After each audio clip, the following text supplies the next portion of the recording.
views and opinions expressed in this program are those of the participants and do not necessarily reflect the views of BronxNet or the program underwriters.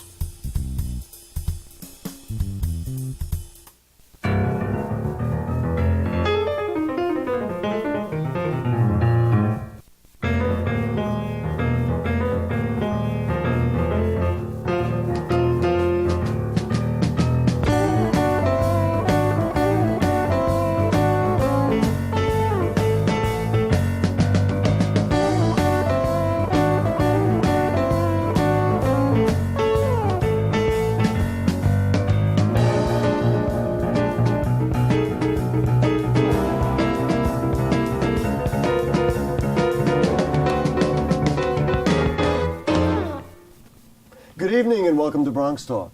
Launched in the late 80s and early 90s, charter schools were originally conceived as teacher-run schools that would serve students who were struggling inside the traditional education system and would operate outside the bureaucracy and the politicized big city school boards. But now, decades later, public school advocates are concerned that charters have siphoned resources from traditional public schools while lining the pockets of education privatizers. And they say that charters are not a template for success. Of course, charter school advocates, who in the Bronx are now publicly supported by the Bronx Borough President, boast of school choice and a quality education that inner city children have long been denied. It's a stirring dialogue that cuts to the core of education in our borough of the Bronx. We have experts on both sides of the issue here with us tonight. And if you want to weigh in on charter schools, then the phones are open for you.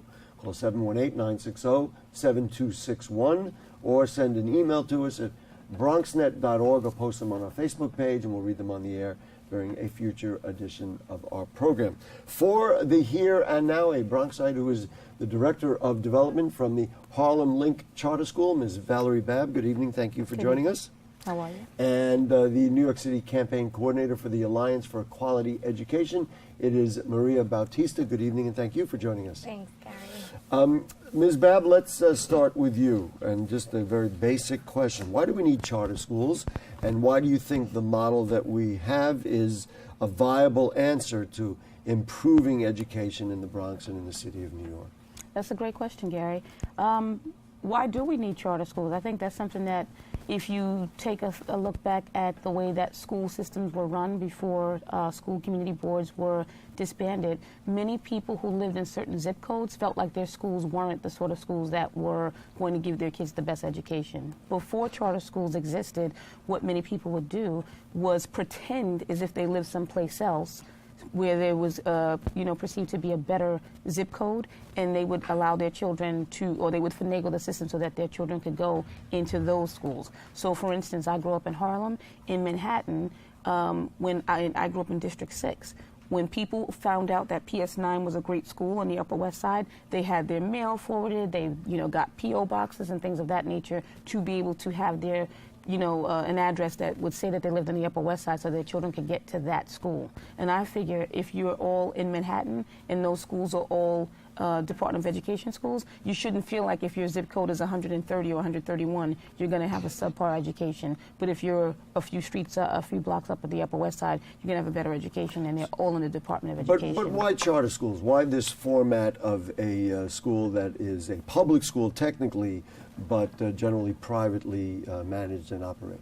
Well, so that's the thing that people need to understand. Charter schools are public schools, this is correct. They were started so that people who lived in neighborhoods that did not want to leave their neighborhoods would have a quality option in their own neighborhood.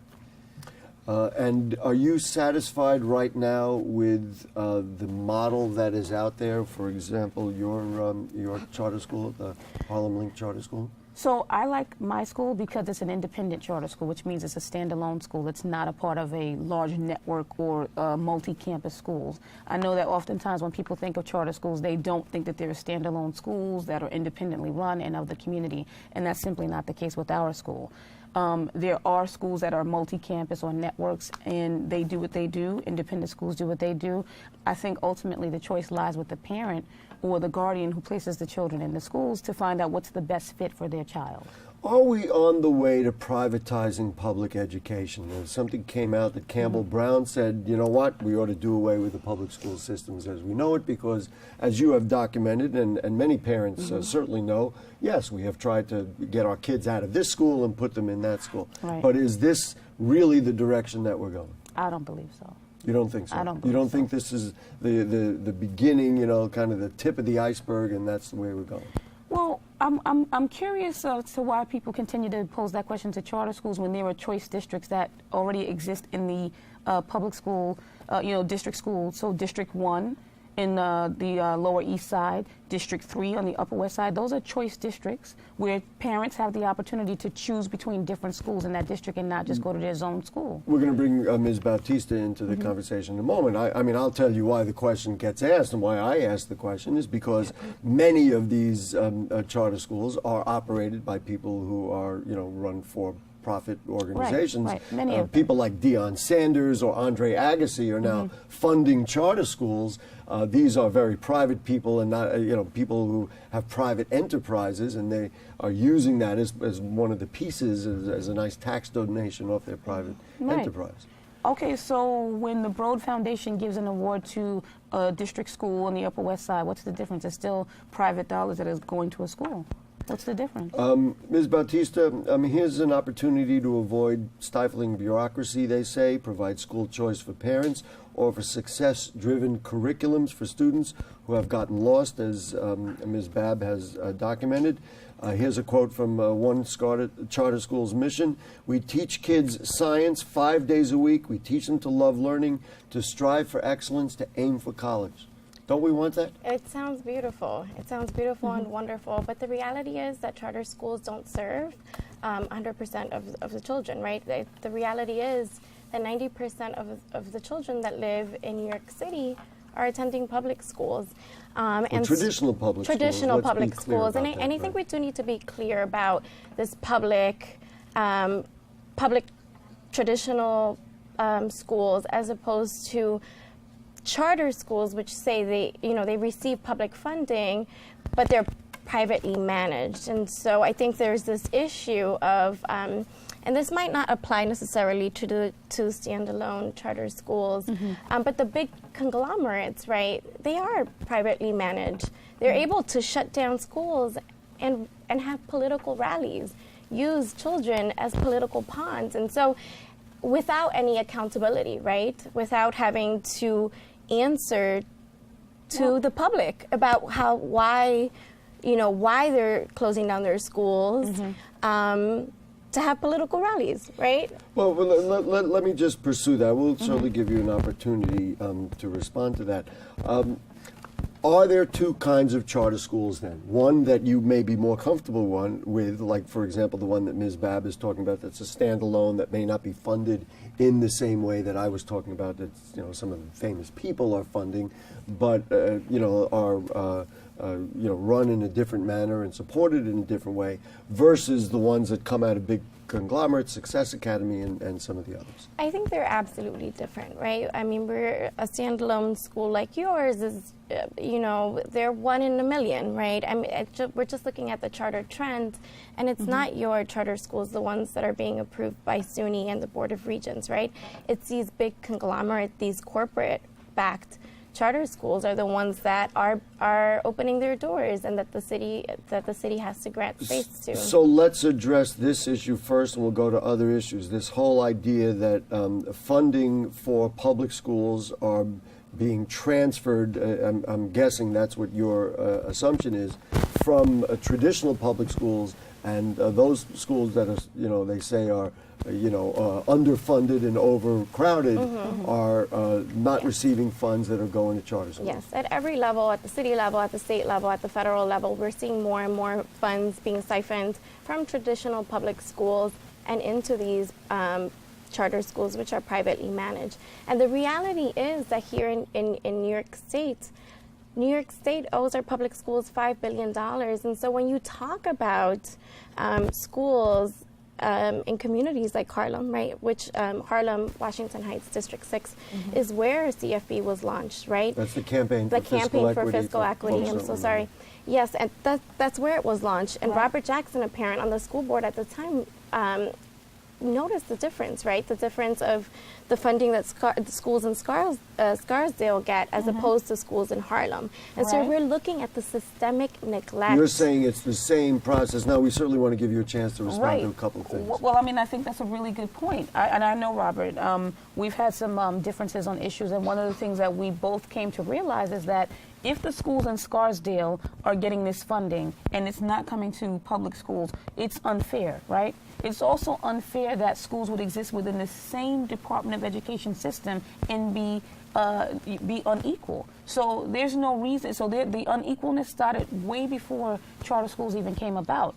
And to use the example again, there are many, many people who pretended to live on the Upper West Side or other affluent neighborhoods because they realized if they lived in Harlem or the South Bronx, they were not going to get the best education, even though both schools were in the So Department of Education. we're going to take a very quick break, but just the last point is on the funding issue. Are a school need an that example serves of that. fewer children taking funding away from a school that really has to serve many children? Absolutely not. I would need for someone to not just make that statement, but to give me an example of X amount of dollars going to this school and X amount of dollars taken from that school and going to this one. I can tell you that I'm so sorry. I can tell you that charters receive a little over $13,000 per child, and district schools get somewhere between nearly $15,000 per head. Okay, we're going to stop at that point. We're going to take a break, and we'll be right back. More Bronx Talk. We're going to talk about all the aspects of charter schools. We'll talk about testing, curriculums, and everything else. Don't go away. Normally I don't do that, but apparently there was a technical issue.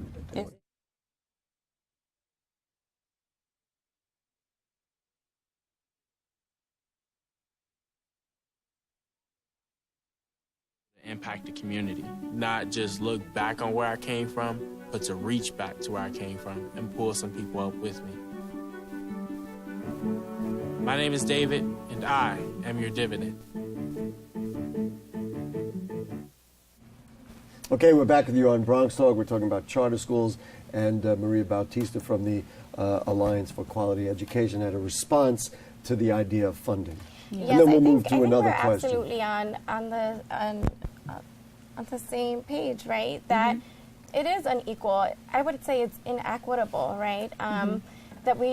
That students, because of where they live, they do tend to get more funding. But this idea that charter schools are not siphoning money away from traditional public schools is false, right? More every year, we're seeing how millions and billions are being siphoned from our public budget and into these privately managed charter schools. And so I think that premise is false. I think that if we did fund schools, right, if we did fund public schools the way that we should be funding public schools, the results would be completely different. Let me ask you this. Why can't or don't traditional public schools provide similar benefits like higher standards, high levels of professional development, foster more parental engagement and involvement? Now, I know that you're concerned about the funding, but for years there has been, and certainly campaign for fiscal equity technically was solved, and the charter pie is a small piece of the whole pie. Why can't public schools provide those kinds of things? Absolutely. So I think just a CFP hasn't been resolved. We're still owed $5 billion. And so when you're talking about teacher professional development, when you're talking about adding additional resources for students, when you're talking about curriculum, it all takes money. And so while people say, oh, these public schools are already getting enough money, Scarsdale schools get about $9,000 more per student per year, right? $9,000 more. And so we're talking about equity. We're talking about getting the $5 billion that New York State owes our public schools to make sure that we're able to provide the same resources, the teacher training, the extracurricular activities, the after-school programs that we're talking about. Yeah, but is that a separate issue? I Yes, mean, is it that sounds like it's that's what you? I don't think it's a separate issue. They are all the In other same words, issue. So the why should the reason charter why, school so the folks reason be- why charter schools exist, right? Like this, we need quality and we need excellence, is because you have taken from some, you have underfunded, and Okay, then let's used let that Ms. Babb, underfunding to respond to say that. we need a solution, which ahead. is hedge fund backed. Well, it sounds to me like before charter schools ever existed, schools outside, to your point, have gotten $9,000 more than schools here in New York State, which is unfair. I would definitely agree with you on that. That didn't start with charter schools. It sounds like we need to be asking Scarsdale and all the upper echelon neighborhoods where that money is and why you felt the need to take that money away and give it to quote-unquote better neighborhoods before charter schools existed. And to answer your question, charter schools exist for a few reasons. The first reason is that while we have a really great public school education system, it's a huge system, and it takes a longer time to change certain things that don't work.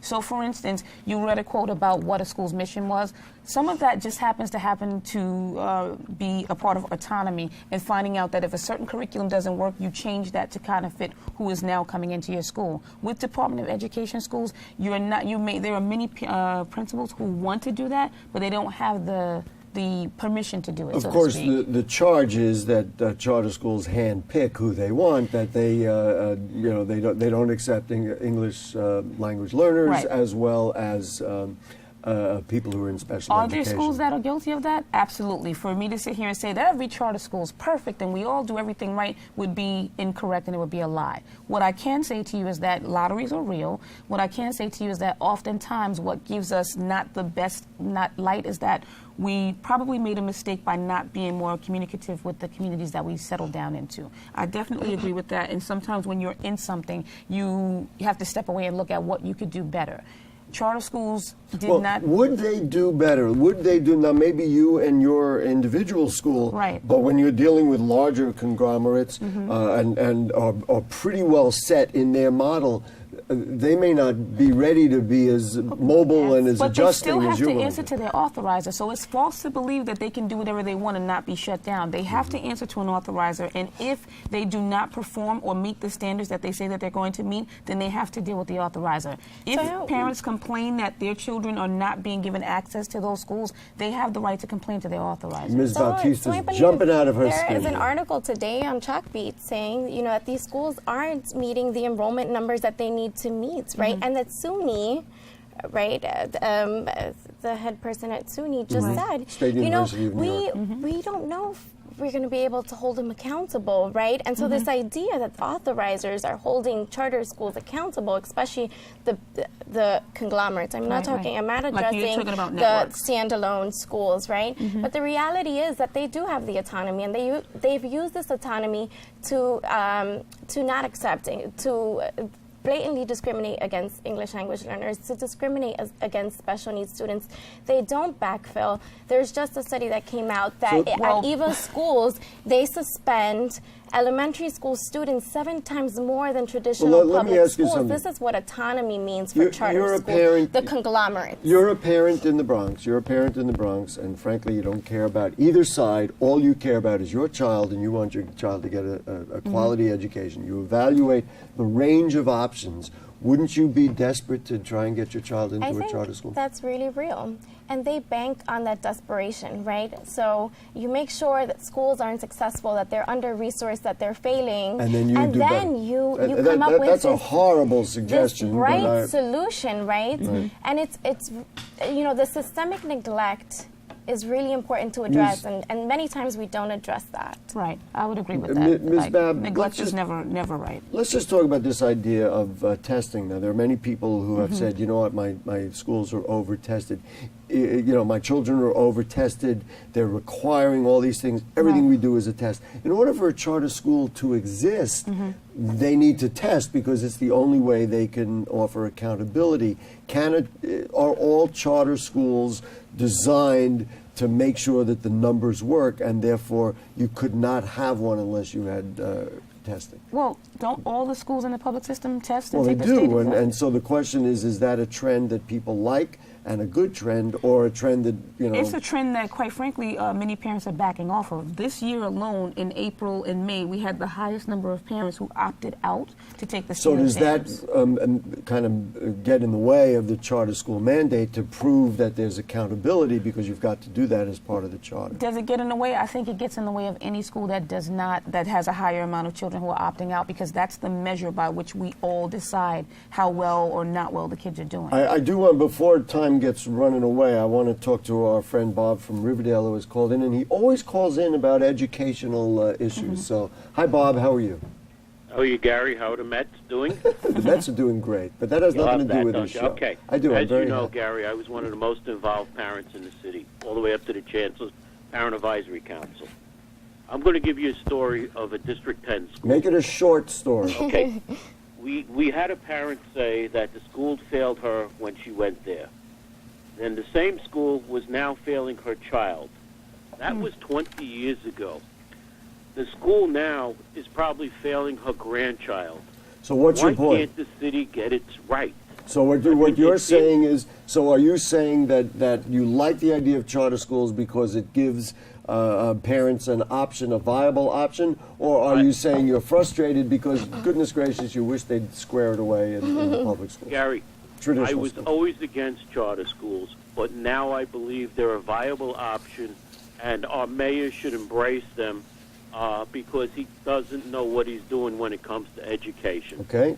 All right. That's yet another point, but It's a thank you straight very shooter much. on the line. Thank you very much. We appreciate your input, Bob. That's a great example of something where someone has said, I was against these schools until I saw that there was a trend of something happening. 20 years is a long time, right? It's also the same time that the campaign for fiscal equity yeah. was filed, and there was a reason it's filed. So the systemic neglect goes back, and it goes back again to where So where. is that, I guess back to the original question, is that a separate issue from charter schools? I'm Right. not, and I'm assuming Ms. Babb is not denying that that's an issue, but Yeah, I'm is not that denying a that. separate issue, or is it the same It issue? is. It's all connected, right? That's an existing issue of issue prior to underfunding. charters. So the reason, okay, so we're talking about the underfunding of our public school system, a system that has been set up to fail, a system that we haven't really been taking care of. He's talking about at the city level, but we're talking about all levels, city, state, and federal. Really, that there is a neglect. And we're not taking care of public schools. We're not funding schools the way that we should be funding schools, right? That we'll fund war and put so much more into war before we fund public education. That is what we're talking about. So the same people that back, not the small charters again, we're talking about the conglomerates, are the same people that stand over and over again, immigration reform, affordable housing. And so you're seeing a trend that the same people that say they want to help communities of color are the same people that are attacking public education. And this is not a coincidence. I know that Ms. Babb's school is very firm on its idea of a lottery, and that makes the charter school education available equitably. Yes. Do you think it's an equitable system? Let me tell you that this is really how I got into this game, and I think it's really powerful. I was working with Councilmember Diana Reyna in Brooklyn, and Success Academy wanted to come in, and they're saying we want to provide a quality education, but a quality education for who? So on the South Side, where there's predominantly Latinos, there was no outreach. And after we demanded that there would, that they do outreach, Right. we also had to demand that they translate the outreach. You're talking about a predominantly Latino community, so what ends up happening, you only participate in a lottery if you know the lottery exists. Is the lottery a fair system in your school? Do you believe Yes, that it gives it is. everybody an equitable chance? It is, and I'll tell you what, the only difference between a charter school and a district school or a traditional public school is that there are less seats in charters, and there's no school that you can show up to with your kid without filling out an application. It just so happens that the application you fill out for the charter school, your child is not guaranteed a seat because the seats are less for that community. There are fewer. Would you want to lift the cap on charter schools? I would want to lift the cap on cap if I saw that it was going to be equitable across the board, but I would also want to see traditional public schools improve. I don't think that we should just, I think the idea about people who are charter advocates or supporters is that we don't care about the other half of the system, and that's simply not true. What we care about are great public schools across the board for everybody. Let me bring up the notion. We only have a couple of moments left. Let's talk about the notion of teachers. Because the clear option for charter schools is to not use the teachers who are in the teachers union. Does this mean the end of the teachers union, and are teachers, for example, at your school happy about that? Absolutely not. And there happen to be 19 or 21 unionized charter schools, so that's something that many people are not aware of, that there are unionized charter schools. What I can say to you is that most people who work in charter schools like the autonomy and the flexibility of it for themselves. And in my school in particular, teachers are a huge part of putting the curriculum together, which is important and something as opposed to having a curriculum that's handed to them, right, from a box or Let from me a just shelf. throw this last point out. In North Carolina, reform efforts were based on integrating struggling schools in Raleigh with the schools in the surrounding county. Is there a compromise solution here? In other words, say, well, let's take the best of what charter schools have to offer. Let's take certainly the volume and the number of underserved children that are used in traditional public schools and come to some conglomerate, bad word, agreement in Very bad word. a compromise solution. Is there a compromise solution here? I believe so. We Got about 20 seconds for you and 20 seconds for wake you. up and say, oh my God, we're going to hate on charters today. No, that is not what we're in the business. We're really in the business of supporting traditional public schools where 90% of our students are going. That's where we wake up and we say, this is what we need to do, and these are the programs that we need to push, like community schools, which is what the mayor is pushing, right? These are the programs that we need to push to make sure our schools are successful. Your last comment. My if you would. comment is that I definitely think there's room for us to work together. I think we should be doing more of it, and I think that forums like this will, first thing people have to do is be educated about what both Well, that's schools what are. we're doing here on this program tonight. Indeed That's you what it's are. all about. There is some more information being flashed across the screen. We thank you so much, Valerie Babb, and also Maria Bautista for joining us tonight. Thank you for the having dialogue will continue, and we have done what you suggested that we do, and that is inform the people of the Bronx. Thank you for your time, folks. If you have further questions or comments on anything you heard on tonight's show or anything going on in the Bronx, then email them to us at bronxtalk@bronxnet.org. You put them on our Facebook page, and we'll read them on the air during a future edition of our program. Please like Bronx Talk on Facebook, and you can also check out our archives at bronxnet.org. Bronx Talk is on the lower right navigation bar. Thanks to our producer, who's Dahlia. Our director is Shirley. Helen, who runs around the studio making sure everything works. And we'll see you next week.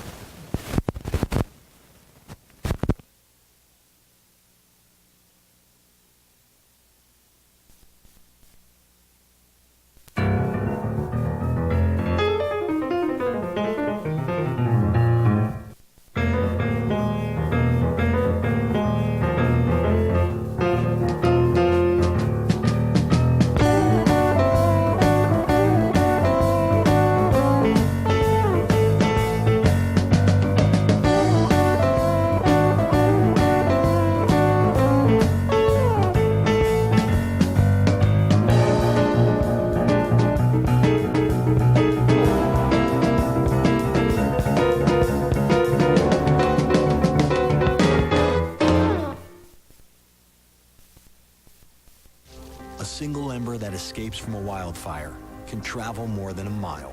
You can't control where the ember will land, only what happens when it does.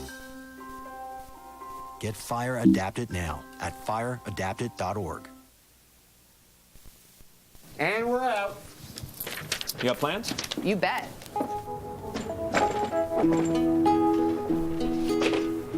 $50 million Americans struggle with hunger, but we can do something about it. Excuse me. What's going on? Dinner. Please join me in helping put food on their tables. Together, we can feed America. You guys keep going. I'm gonna get the plates. Plates? Find your local food bank at feedingamerica.org/hunger. People think I'm trash, but they're wrong. Today I'm just an aluminum can, but one day I could be a stadium.